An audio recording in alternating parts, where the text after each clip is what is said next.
Isang magandang hapon po, magagawin na rin po mga kaibigan. Latest weather update po tayo hapon po ng March 11, araw po ng Lunes 2024. Pero bago po tayo magpatuloy, pa-like and subscribe naman po and always pa-hit ng notification bell.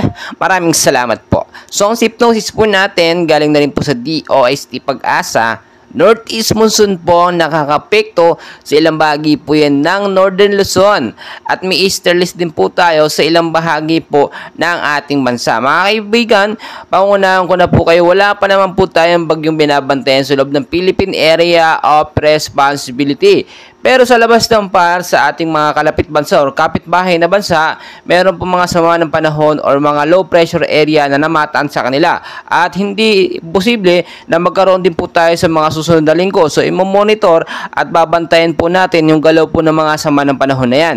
So narito po ang forecast weather condition natin sa mga lugar nga po na apektado ng northeast monsoon at ng easterlies. Sa area po ng Aurora mga kaibigan at ng Quezon, maulap po na panahon ng mararanasan dyan ngayong hapon, posibleng hanggang bukas din po ito, no?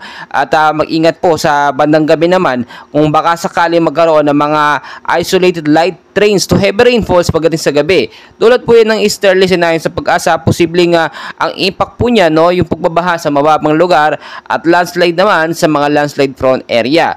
Sa area naman po ng Cagayan Valley, Cordillera Administrative Region, kasama na po ang ilang bahagi ng Ilocos Region, maulap na panahon po ang mararanasan dyan bukas at with isolated light rains to heavy rainfall naman pagdating sa gabi. So, dulot po yan ang hanging habagat, no, o northeast monsoon. And sa Pag-asa, wala naman itong significant impact, pero mag-ingat na rin tayo kung tayo lalabas. Magdala ng payong jacket, kapote, panlaban po yan sa biglaang pag-uulan. Sa area naman po mga kaibigan ng Metro Manila, kasama ng ilang bahagi ng ating bansa, maulap din po na panahon ng mararanasan dyan with isolated rain showers or thunderstorm, dulot ng easterlies at ng localized thunderstorm. Mga kaibigan, kahit wala pa pong sama ng panahon o bagyo sa loob ng Philippine Area of Responsibility, maging handa po tayo anumang oras dahil hindi natin mapipredict ang galaw ng panahon pa bago po yan. So patuloy ko po kayong i-update. Please huwag kalimutan mag-like and subscribe for more weather updates. Maraming